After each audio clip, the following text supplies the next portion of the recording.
युवराज सुहानी को छेड़ते हुए कहता, वही जो मुझे अपनी बीवी से करनी चाहिए। सुहानी अब बुरी तरह से नर्वस हो चुकी थी। 3 साल बाद आज वो युवराज के इतने करीब थी। वो शर्म से युवराज से नजरें भी नहीं मिला पा रही थी। सुहानी युवराज की पकड़ से छूटने की कोशिश करते हुए कहती, युवराज सर छोड़िए मुझे, ये क्या बदतमीजी है। आप मेरी मर्जी के बिना मुझे ऐसे नहीं पकड़ सकते, ये मॉलेस्टेशन है। युवराज कुछ याद करते हुए कहता, अच्छा तुम मेरी मर्जी के बिना मेरे घर आ गई, जबरदस्ती मेरे साथ मेरे रूम में रह रही हो, क्या ये सब ठीक है? सुहानी के पास युवराज की बातों का कोई जवाब नहीं था, क्योंकि वो सच में जबरदस्ती युवराज के घर में घुस गई थी। युवराज आगे कहता है, तब तो तुम मेरे पास आने की कोशिश कर रही थी। मैं लड़का हूँ तो क्या तुम मेरे साथ कुछ भी कर सकती हो? सुहानी चिढ़कर कहती, लेकिन ये तो बहुत पहले की बात है ना। युवराज अपनी हंसी छुपाते हुए कहता, लेकिन मुझे बदला तो अभी चाहिए ना। वैसे मुझे अभी अभी एक और बात याद आई। सुहानी युवराज से कुछ नहीं कहती, वो बस परेशान होकर सवालिया नजर से उसे देखने लगती है। युवराज सुहानी के और करीब आकर धीरे से कहता है, उस रात हमारी किस अधूरी रह गई थी। युवराज के ऐसा कहते ही सुहानी के दिल की धड़कन और भी तेज हो जाती है और उसका चेहरा टमाटर की तरह लाल हो जाता है। युवराज महसूस कर पा रहा था कि इस वक्त सुहानी बुरी तरह से कांप रही थी। उसके मुंह से एक शब्द भी नहीं निकल रहा था। युवराज सुहानी के चेहरे के बिल्कुल करीब आकर कहता, तो अब? युवराज इतना ही कह पाया था, तभी सुहानी उसके पीछे देखते हुए हैरानी से कहती है, समायरा आपको होश आ गया? सुहानी के ऐसा कहने पर युवराज फौरन उसे छोड़कर पीछे मुड़ जाता है। मौका देखकर सुहानी वहां से भागकर बेड के दूसरी तरफ आ जाती है। युवराज के पीछे कोई भी नहीं था। अगले ही पल युवराज को समझ में आता है कि अगर समायरा सच में वहां होती तो उसे समायरा के वहां होने का एहसास जरूर हो जाता। युवराज फिर से पीछे मुड़कर सुहानी की तरफ देखता है, जो अब उससे काफी दूर जा चुकी थी। युवराज वैसे भी सुहानी को बस परेशान कर रहा था। वो कभी ऐसा कुछ नहीं करता था जिसमें सुहानी की मर्जी ना हो। सुहानी को सामने देखकर युवराज फिर से उसकी तरफ बढ़ता है। सुहानी युवराज को धमकी देने की नाकाम कोशिश करते हुए कहती, युवराज सर वहीं रुक जाइए, आप इधर आए ना तो अच्छा नहीं होगा। सुहानी ने अपनी उंगली युवराज की तरफ पॉइंट की थी। सुहानी के ऐसा कहने पर युवराज के कदम वहीं रुक जाते हैं और वो सुहानी से कहता, अच्छा तो तुम मुझे धमकी दे रही हो? सुहानी को समझ नहीं आ रहा था कि वो अब क्या कहे। युवराज आगे कहता, अरे तुम भाग क्यों रही हो? मुझे तो बस तुमसे कुछ बातें करनी है जो अब तक अधूरी रह गई थी। सुहानी बहाना बनाते हुए कहती, अभी मैं कोई बात नहीं कर सकती, मुझे बहुत ज्यादा नींद आ रही है। युवराज सुहानी की आंखों को गौर से देखकर कहता, लेकिन तुम्हें देखकर तो ऐसा नहीं लग रहा। सुहानी जानबूझकर जम्हाई लेते हुए कहती, नहीं नहीं मुझे सच में बहुत नींद आ रही है, ओके गुड नाइट। ये कहकर सुहानी फौरन बेड में लेटकर सर से पैर तक ब्लैंकेट ओढ़ लेती है।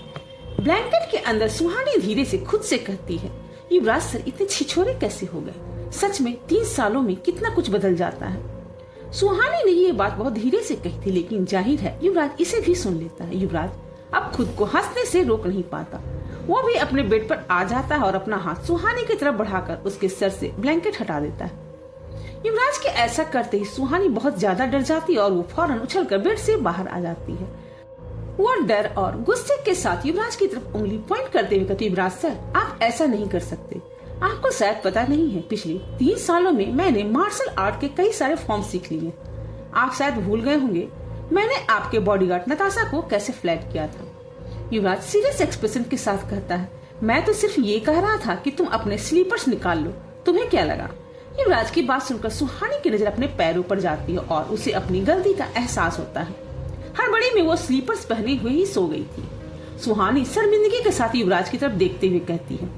युवराज सुहानी को अजीब सी नजरों से देखते हुए कहता, लगता है तुम्हें मुझसे कुछ ज्यादा ही उम्मीदें हैं। मुझे लगा था कि मैंने एक इनोसेंट लड़की से शादी की है, लेकिन सच में 3 सालों में काफी कुछ बदल जाता है।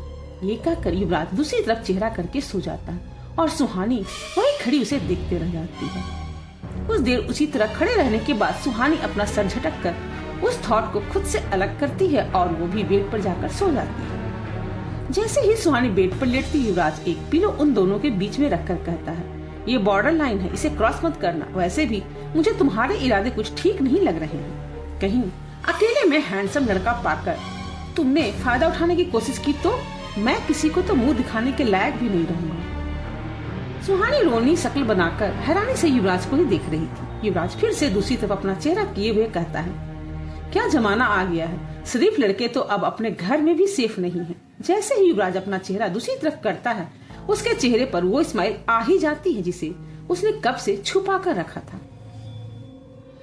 युवराज की बात सुनकर सुहानी कंफ्यूजन के साथ अपने मन में कहती है, क्या मैं सच में युवराज सर को मॉलेस्ट कर रही थी? लेकिन मुझे पता क्यों नहीं चला। अब सुबह के 5 बजे थे। निशा एक कमरे में थी और उसे अपने चारों तरफ एक औरत की आवाज सुनाई दे रही थी।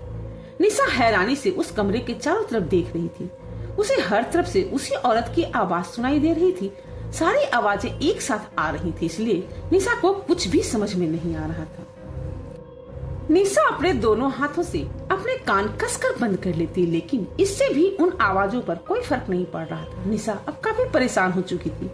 तभी उसका फोकस उन आवाजों में से एक आवाज पर जाकर रुक जाता है। वो आवाज निशा से कहती है, अपने सामने देखो, तुम्हें रास्ता मिल जाएगा। ये सुनकर निशा की नजर अपने सामने जाती है, जहाँ एक कबर्ड था। निशा को समझ नहीं आ रहा था कि वहाँ क्या हो रहा है। वो फौरन आगे बढ़कर उस कबर्ड को खोल लेती है। वो कबर्ड कपड़े और सामानों से भरी हुई थी। निशा ये देखकर अजीब सा मुंह बनाती है और पीछे मुड़ जाती है। तभी उसे फिर से वही आवाज सुनाई देती, नहीं, उसे ध्यान से देखो। निशा फिर से उस कबर्ड की तरफ मुड़ जाती है और अगले ही पल उस कबर्ड का सारा सामान नीचे पड़ा होता है। निशा गौर से उस कबर्ड के अंदर देखती है और अगले ही पल उसकी आंखें खुल जाती हैं। निशा फौरन उठकर बैठ जाती। अचानक नींद से जागने की वजह से उसकी सांसें तेज चल रही थी। कुछ देर तक लंबी लंबी सांसें लेकर निशा खुद को शांत करती और अगले ही पल अपना फोन उठाकर किसी को कॉल कर देती है। कुछ देर के बाद सुहानी, निशा और विवेक शुभ्रा के रूम में उस कबर्ड के सामने खड़े थे। निशा और सुहानी बड़े गौर से उस कबर्ड को देख रहे थे। वहीं विवेक अभी भी काफी नींद में था। वो अपनी आंखें मलते हुए निशा से कहता है, क्या हम ये बाद में नहीं कर सकते? सुहानी विवेक की बात को निकालते हुए कहती है, नहीं, अभी युवराज सर रनिंग के लिए बाहर गए हुए हैं। उनके आने से पहले हमें यह देखना होगा। निशा उन दोनों की बातों पर ध्यान दिए बिना फौरन उस कबर्ड की तरफ बढ़ती और उसे खोलकर उसके अंदर के कपड़े और सामान को नीचे फेंकने लगती है। विवेक निशा को ऐसे करता देख बौखलाहट के साथ कहता, निशा, तुम ये क्या कर रही हो? ये युवराज सर का घर है, हमारा नहीं। निशा विवेक की बातों पर ध्यान नहीं देती और अपना काम जारी रखती है। अब उस कबर्ड के सारे कपड़े जमीन पर पड़े थे। निशा बड़े ध्यान से उस कबर्ड के अंदर देख रही थी। तभी उसे उसमें एक तरह का हैंडल दिखाई देता। ये देखकर निशा की आंखें चौड़ी हो जाती हैं। वो एक्साइटेड होकर कहती, शायद यहाँ से एक रास्ता है। निशा की बात सुनकर विवेक और सुहानी चौंक जाते हैं। वो दोनों भी क्यूरियस होकर कबर्ड के पास जाते हैं। निशा बिना वक्त गंवाए उस हैंडल को पकड़कर खींचने की कोशिश करती, लेकिन वो उसे खोल नहीं पाती। वो बाहर आकर विवेक से कहती, क्या तुम इसे खोल सकते हो? विवेक बिना किसी कॉन्फिडेंस के कहता, पता नहीं, लेकिन मैं कोशिश कर सकता हूँ। निशा विवेक पर झल्लाते हुए कहती है, इस ढोंगी बाबा से तो कुछ होता ही नहीं है। बेचारे भैरवनाथ की सारी मेहनत इसने बर्बाद कर दी। विवेक गुस्से से एक नजर निशा को देखता है और अंदर चला जाता है। विवेक उस हैंडल को गौर से देखते हुए उस पर अपना एक हाथ रखकर कोई मंत्र पढ़ने लगता है। अपना मंत्र पूरा करने के बाद विवेक जैसे ही उस हैंडल को पकड़कर खींचता है, वो स्लाइड होते हुए खुल जाता है। ये देखकर सुहानी, निशा और विवेक तीनों हैरान रह जाते हैं। निशा विवेक के ठीक पीछे आकर उसे धक्का देते हुए कहती है, जल्दी अंदर चलो। निशा के ऐसा करने पर विवेक का बैलेंस बिगड़ जाता है और वो आगे जाकर दूसरे कमरे में गिर जाता है। निशा को अगले ही पल अपनी गलती का एहसास होता है और वो आगे बढ़कर विवेक को उठाने लगती है। विवेक गुस्से में निशा से कहता है, तुम पागल हो गई हो क्या? इतनी क्या जल्दी है तुम्हें? निशा विवेक से माफी मांगते हुए कहती, सॉरी विवेक, मैं बहुत ज्यादा एक्साइटेड हो गई थी। विवेक उसे गुस्से के साथ कहता है, तुम हमेशा ऐसा। विवेक अभी इतना ही कह पाया था, तभी उसे सुहानी की हैरानी से भरी आवाज सुनाई देती है, ये नहीं हो सकता। सुहानी के ऐसा कहने पर निशा और विवेक का ध्यान उनकी लड़ाई से हटकर सुहानी की तरफ चला जाता है। वो देखते हैं कि सुहानी उनके पास ही खड़ी अपनी आंखें फाड़कर सामने देख रही है। निशा और विवेक फौरन उठकर उसी तरफ देखने लगते हैं जहां सुहानी की नजर थी। वो दोनों भी उसी हैरानी के साथ कहते हैं, ये सच में नहीं हो सकता। वो तीनों अब अपने सामने रखे बेड को देख रहे थे जिस पर पद्मिनी बेहोश पड़ी थी। उन तीनों को ही अपनी आंखों पर भरोसा नहीं हो रहा था और वो अवाक होकर वहीं खड़े थे।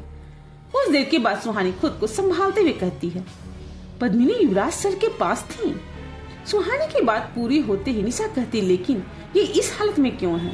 विवेक भी पद्मिनी को घूरते हुए कहता, क्या ये मर चुकी है? विवेक के इस सवाल से निशा और सुहानी अब घबराने लगती हैं। सुहानी अब पद्मिनी की तरफ बढ़ते हुए कहती है, पता नहीं युवराज सर ने हमसे और क्या क्या छुपा कर रखा है। ये कहकर सुहानी पद्मिनी के बेड के पास जाकर रुक जाती है और उसे गौर से देखने लगती है।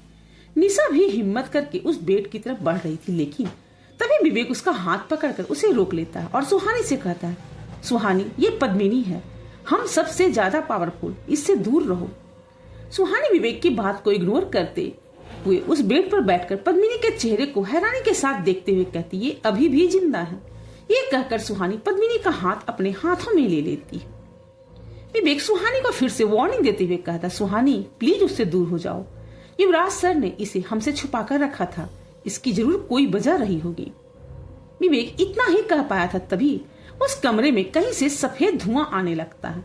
सुहानी की नजर अभी भी पद्मिनी पर थी, इसीलिए वो इसे देख नहीं पाती, लेकिन निशा और विवेक वहां इस तरह से धुआं देखकर हैरान रह जाते हैं।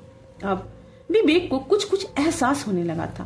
वो निशा का हाथ पकड़कर उस बेड के पास चला जाता और सुहानी को पकड़कर अपनी तरफ खींच लेता है। विवेक के ऐसा करने पर सुहानी के हाथ से पद्मिनी का हाथ छूट जाता है। विवेक घबराते हुए कहता, हमें अभी यहाँ से निकलना होगा। विवेक के ऐसा कहते ही वहां एक औरत की आवाज सुनाई देती है, इतनी जल्दी भी क्या है, मुझसे मिलकर तो जाओ। उस आवाज को सुनकर सुहानी, निशा और विवेक डर जाते हैं। वो इस वक्त अपने सामने सफेद धुएं के ढेर को देख रहे थे। अगले ही पल वो धुआं छटने लगता है और उन्हें उस धुएं के पीछे एक औरत दिखाई देती है।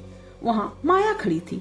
अपने सामने इस तरह से एक अनजान औरत को देखकर वो तीनों और भी ज्यादा घबरा जाते हैं। सुहानी उसी घबराहट के साथ माया से कहती, कौन हो तुम और यहाँ क्या कर रही हो?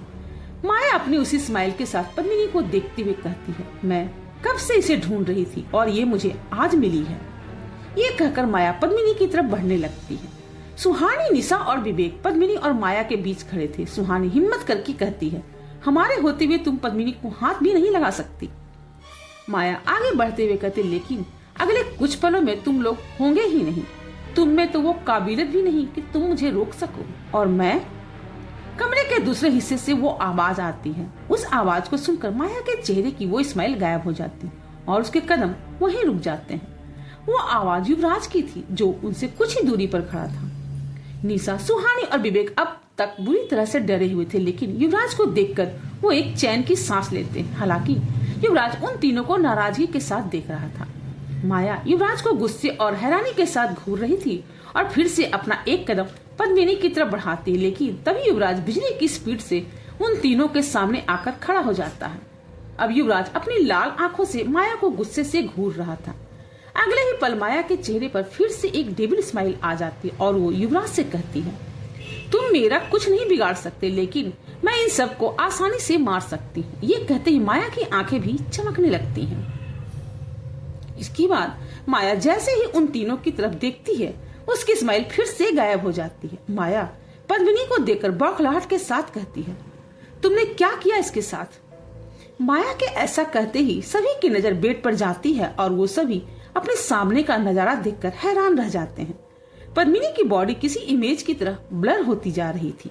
ये देखकर माया इतनी तेजी से उस बेड की तरफ बढ़ती है कि युवराज भी उसे रोक नहीं पाता। जैसे ही माया बेड के पास पहुंचती है, पद्मिनी वहां से गायब हो चुकी थी। ये नजारा देखकर वहां सभी लोग दंग रह जाते हैं। किसी को भी अपनी आंखों पर भरोसा ही नहीं हो रहा था। पद्मिनी के गायब होते ही माया गुस्से से सुहानी की तरफ देखकर कहती है, इसके लिए मैं तुम्हें कभी माफ नहीं करूंगी। ये कहकर माया धुएं में बदल जाती है और वो धुआं बड़ी तेजी से उस कमरे से बाहर चला जाता है। युवराज माया को रोकने की कोशिश करता है, लेकिन वो रोक नहीं पाता। युवराज इससे पहले माया से कभी नहीं मिला था, लेकिन वो समझ जाता है कि माया बहुत ज्यादा ताकतवर है और उसे काबू करना इतना आसान नहीं होगा। माया के वहां से जाने के बाद युवराज एक नजर सुहानी, निशा और विवेक की ओर देखता है और फौरन वहां से चला जाता है। कुछ देर के पहले तक वो तीनों माया से डरे हुए थे, लेकिन युवराज की आंखें देखकर अब उन्हें माया से भी ज्यादा युवराज से डर लग रहा था। निशा दुखी होकर कहती है, मुझे लगता है कि अब हमें अपना सामान पैक कर लेना चाहिए। विवेक कंफ्यूज होकर कहता, क्यों? निशा उसी अंदाज में कहती है, अब युवराज सर हमें धक्के मारकर यहाँ से निकाल देंगे। मुझे नहीं लगता कि वो हमें पैकिंग का टाइम भी देने वाले हैं। मेरे कपड़े बहुत महंगे हैं और मैं उन्हें यहाँ छोड़कर नहीं जाना चाहती। विवेक निशा की बात से इरिटेट होकर कहता है, यहाँ इतनी बड़ी बात हो गई और तुम्हें अपने कपड़ों की पड़ी है। युवराज सर ने पता नहीं कब से पद्मिनी को यहाँ सबसे बचाकर रखा था और हमने यहाँ कर सब खराब कर दिया। पता नहीं इसका अब क्या अंजाम होगा। सुहानी की नजर अभी भी उस बेड पर थी जिस पर पद्मिनी लेटी थी। वो कुछ देर पहले हुए इंसिडेंट को याद करते हुए कुछ समझने की कोशिश कर रही थी। सुहानी उस बेड को देखते हुए कहती, लेकिन पद्मिनी को हुआ क्या? कुछ देर पहले तक तो वो यहीं थी, फिर वो गायब कैसे हो गई? विवेक सुहानी से कहता, क्या ये सब तुम्हारे उसे छूने की वजह से हुआ? सुहानी घबराते हुए कहती, क्या मैंने पद्मिनी को मार दिया? निशा कंफ्यूज होकर कहती, पता नहीं, तुम अनजाने में ही लोगों की शक्तियों को कंट्रोल कर सकती हो। अब तुमने बिना जाने समझे पद्मिनी की शक्तियां कम की हैं या बढ़ाई हैं, ये तो सिर्फ पद्मिनी ही बता सकती है। सुहानी अपने किए पर बहुत पछताते हुए कहती है, अब मुझे समझ में आया कि युवराज सर मुझसे बातें छुपाकर क्यों रखते हैं। मैंने सब बर्बाद कर दिया। निशा और विवेक आगे कुछ नहीं कहते। वो पद्मिनी के इस तरह से गायब होने से बहुत ज्यादा डर गए थे। वहीं युवराज अर्नब के घर में समायरा के सामने बैठा था। समायरा अभी भी कमजोर थी, इस वजह से वो बेड पर टेक कर बैठी थी और युवराज उसके बेड के पास एक चेयर पर बैठा था। वो दोनों अब काफी सीरियस लग रहे थे और उन दोनों के बीच बिल्कुल खामोशी थी। उन्हें देखकर साफ समझ में आ रहा था कि वो किसी सोच में डूबे हुए। कुछ देर के बाद समायरा उनके बीच की खामोशी को तोड़ते हुए कहती है, तो तुम क्या कहना चाहते हो कि पद्मिनी की शक्तियां वापस आ गई हैं? युवराज एक गहरी सांस लेकर कहता, हाँ। समायरा आगे कहती है, तुम ये इतने यकीन के साथ कैसे कह सकते हो? युवराज संजीदगी के साथ कहता, इससे पहले जब भी मैं उस रूम में जाता था मुझे कुछ भी महसूस नहीं होता था, लेकिन आज मुझे उस रूम में बहुत पावरफुल एनर्जी फील हुई।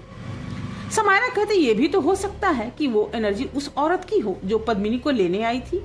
युवराज आगे कहता है, आज तक पद्मिनी को कोई नहीं ढूंढ पाया था और तुमने ही कहा था कि इसकी वजह पद्मिनी की वो हालत थी। उसकी शक्तियां इतनी कम हो गई थी कि कोई उसे ढूंढ ही नहीं पा रहा था। फिर आज ऐसा क्या हुआ होगा कि वो औरत पद्मिनी तक पहुंच गई? उसने जरूर वो ऊर्जा महसूस की होगी जो शिमला में है और कहीं पर भी नहीं। समायरा को भी युवराज की बात बिल्कुल सही लगती। वो आगे कहती है, तो क्या ये सुहानी की वजह से हुआ? युवराज अपनी जगह से उठकर खुद पर गुस्सा होते हुए कहता है, मुझे पहले ही समझ जाना चाहिए था। पद्मिनी ने बेहोश होने से पहले सुहानी का नाम लिया था। इस हालत में भी वो निशा तक अपना मैसेज पहुंचाने की कोशिश कर रही थी। मैं उन्हें प्रोटेक्ट करने में ही लगा हुआ था, लेकिन मुझे समझना चाहिए था कि इन तीनों के बिना हम कभी आगे बढ़ ही नहीं सकते। समायरा कहती, तो अब आगे क्या सोचा है तुमने? क्या हमें पद्मिनी को ढूंढना होगा? युवराज खिड़की के पास जाकर बाहर की तरफ देखते हुए कहता है, जब तक वो खुद ना चाहे कोई उसे ढूंढ नहीं सकता। वो अब ठीक हो गई है, लेकिन अभी भी वो कमजोर होगी। हम बस उसका इंतजार कर सकते हैं। युवराज का न्यूट्रल रिस्पॉन्स देखकर समायरा को गुस्सा आ रहा था। वो गुस्से से कहती, क्या मतलब है कि हम सिर्फ इंतजार कर सकते हैं? यहाँ पर लोग मर रहे हैं और हम हाथ पर हाथ धरकर नहीं बैठ सकते। युवराज पीछे मुड़कर समायरा के गुस्से से लाल चेहरे को देखते हुए कहता है, मैंने कहा कि हम पद्मिनी का इंतजार करेंगे, ये नहीं कहा कि उस साये को लोगों को मारने देंगे। समायरा क्यूरियस होकर कहती है, तुम कहना क्या चाहते हो? युवराज उसकी आंखों में देखते हुए कहता है, अब उसका सामना करने का वक्त आ गया। युवराज का जवाब सुनकर समायरा और भी ज्यादा सीरियस हो जाती है। वो आगे कुछ कहने ही वाली थी, तभी उसके रूम का डोर नॉक होता है। समायरा फिर से कोई जवाब नहीं देती। अर्नब चिढ़कर रूम के अंदर आते हुए कहता, क्या तुम कमिन भी नहीं कह सकती? ये कहते हुए अर्नब की नजर युवराज पर जाती है। युवराज को वहां देखकर अर्नब थोड़ा चौंक जाता है। वो जल्द से जल्द समायरा को देखना चाहता था, इसलिए जल्दबाजी में उसने अपने घर के बाहर युवराज की कार को नोटिस नहीं किया। युवराज को वहां देखकर अर्नब थोड़ा अनकंफर्टेबल फील करता है। अर्नब युवराज से कहता, हेलो मिस्टर युवराज। युवराज बिना किसी भाव के कहता, हेलो एसपी सिंह। उन दोनों के पास एक दूसरे से कहने के लिए और कुछ भी नहीं था। अर्नब समायरा के पास जाकर बैठ जाता है, उसे ध्यान से देखते हुए कहता है, अब तुम कैसा महसूस कर रही हो? समायरा भी बिना किसी भाव के कहती, मैं अब ठीक हूँ। अर्नब समायरा को देखते हुए अपने मन में कहता है, मुझे तो ये दोनों सगे भाई बहन लगते हैं। ये दुनिया खत्म हो रही होगी तब भी इनके चेहरे पर कोई एक्सप्रेशन नहीं आएंगे। बेचारी सुहानी मेरे साथ साथ तो वो भी फंस चुकी है। अर्नब ये सोच ही रहा था, तभी युवराज उसके पास आकर कहता, एसपी सिंह मुझे आपसे कुछ जरूरी बात करनी है। अर्नब वहां से उठकर कहता, हाँ कहिए। युवराज आगे कहता, अगर आपको कोई ऐतराज ना हो तो मैं उन डेड बॉडीज और उन लोकेशन को देखना चाहूंगा जहाँ मर्डर्स हुए हैं, और मुझे उन मर्डर से रिलेटेड सारी इन्फॉर्मेशन भी चाहिए। अर्नब सरकास्टिक वे में हल्की मुस्कान के साथ कहता, क्या हुआ? अब इंस्पेक्टर शर्मा आपकी मदद नहीं कर रहा है। युवराज हल्की मुस्कान के साथ कहता, मुझे पता है कि आप उसके और मेरे कनेक्शन के बारे में जानते हैं, इसीलिए मुझे डायरेक्ट आपसे बात करना ही सही होगा। अर्णव उसी अंदाज में कहता, तो फिर मुझे कितने पैसे मिलेंगे? युवराज जवाब देता है, मैं जानता हूँ कि अपने सारे पैसे लगाकर भी मैं आपको नहीं खरीद सकता, इसीलिए मैंने फेवर करने के लिए कहा है। और अगर देखा जाए तो इसमें आपका भी फायदा, क्योंकि आप भी शहर के लोगों को बचाना चाहते हैं और मैं भी। अर्णव मुस्कुराते हुए कहता, ठीक है, आज रात तक इन केसेस की सारी फाइल्स आपको मिल जाएंगी और अगर आप चाहें तो कल फॉरेंसिक डिपार्टमेंट जाकर उन बॉडीज को भी देख सकते हैं। अर्णव की बात सुनकर युवराज उसकी तरफ अपना हाथ बढ़ाकर कहता, ओके देन मुझे अब चलना चाहिए। अर्णव भी अपना हाथ आगे बढ़ाकर युवराज से हाथ मिला लेता है। इसके बाद युवराज की नजर समायरा पर जाती है। समायरा अपना सर हिला देती है और युवराज वहां से चला जाता है। युवराज के वहां से जाने के बाद अर्णव समायरा को ताना मारते हुए कहता, देखा, कुछ सीखो इनसे। समायरा कंफ्यूज होकर कहती, क्या मतलब? अर्णव कहता, ये भी मुस्कुराना सीख रहा है और खुद को देखो, हमेशा सड़ी सी शक्ल बनाकर घूमती रहती हो। क्या तुमने कभी अपनी लाइफ में एक स्माइल भी की है? समायरा अर्णव के सवाल का कोई जवाब नहीं देती। इससे इरिटेट होकर अर्णव वहां से जाते हुए कहता, ओह गॉड, किस लड़की से प्यार हो गया, मेरी तो जिंदगी ही बर्बाद हो गई। ये कहकर अर्णव उस रूम से बाहर चला जाता है। अर्णव के जाने के बाद अब समायरा के चेहरे पर हल्की सी स्माइल आ जाती। रात हो चुकी थी। निशा और सुहानी निशा के रूम में परेशान बैठे थे। वो खामोशी से अपने दिमाग में वो सारी पनिशमेंट इमेजिन कर रहे थे जो युवराज उन्हें दे सकता था। निशा घड़ी देखते हुए सुहानी से कहती, सुहानी, रात के 12 बज रहे हैं, तू अपने रूम में क्यों नहीं जा रही? सुहानी भी घबराते हुए कहती, मैं नहीं जाऊंगी वहां, पता नहीं युवराज सर कितने गुस्से में होंगे, मैं इतनी जल्दी मरना नहीं चाहती। निशा कहती, सुहानी तू जा यहाँ से, युवराज सर पहले ही हमसे गुस्सा है, अगर तेरे यहाँ रहने पर उन्हें और गुस्सा आ गया तो तेरे साथ साथ मैं भी शहीद हो जाऊंगी।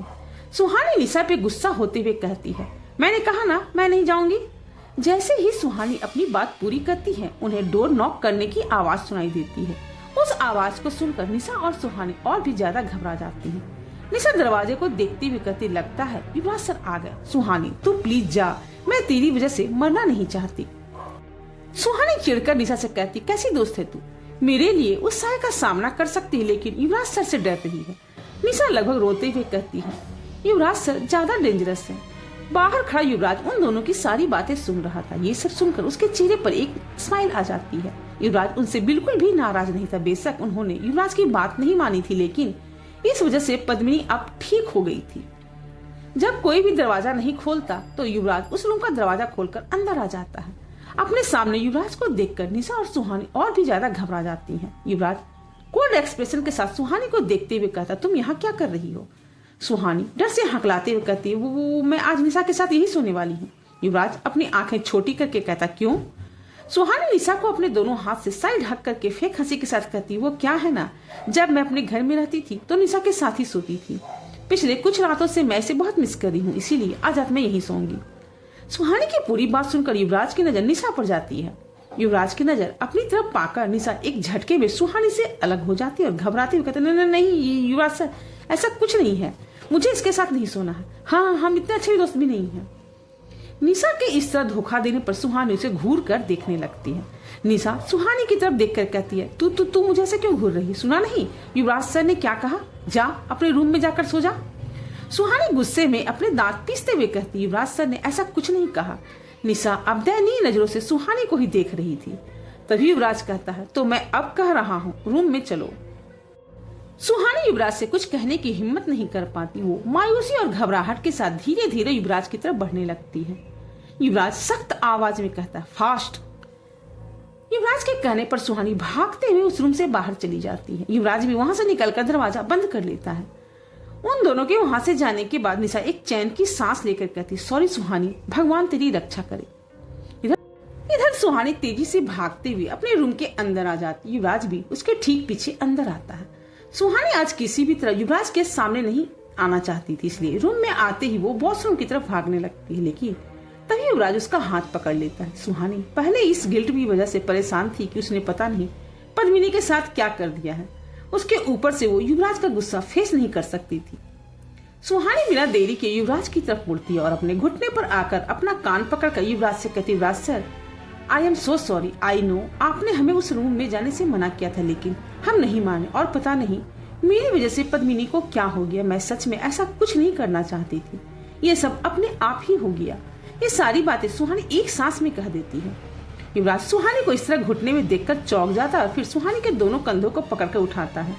सुहानी फिर से अपनी बात समझाने की कोशिश करते हुए कहती, युवराज सर, सच में मैंने ये जानबूझकर नहीं किया। युवराज बिना कुछ कहे सुहानी को गले से लगा लेता है। सुहानी को कुछ समझ नहीं आता। वो कुछ सोचते हुए अपने मन में कहती, कहीं युवराज सर मुझे मारने से पहले आखिरी बार हक तो नहीं कर रहे। युवराज सुहानी पर अपनी पकड़ मजबूत बनाते हुए कहता, थैंक यू। युवराज के मुंह से ये सुनकर सुहानी और भी ज्यादा हैरान रह जाती। वो फिर अपने मन में कहती है, युवराज सर मुझे ताना मार रहे हैं या पद्मिनी के गायब हो जाने की वजह से पागल हो गए हैं। सुहानी इन्हीं ख्यालों में खोई थी। तभी युवराज उसे खुद से अलग करता और उसकी आंखों में देखते हुए कहता है, तुम जानना चाहती थी ना कि मैंने तुम्हें खुद से दूर क्यों किया था। ये सुनकर सुहानी बाकी की बातें भूलकर सवालिया नजरों से सुहानी की आंखों में देखने लगती है। युवराज सुहानी का हाथ पकड़कर उसकी आंखों में देखते हुए कहता है, मैं तुम्हें बताना चाहता हूँ कि उस रात क्या हुआ था जो मुझे ये फैसला लेना पड़ा। अगर आप कहानी को पसंद कर रहे हैं तो कृपया लाइक, शेयर और सब्सक्राइब जरूर करें, क्योंकि आपका एक लाइक और सब्सक्राइब मुझे मोटिवेट करता है और भी नए एपिसोड्स लाने के लिए। Thanks for watching.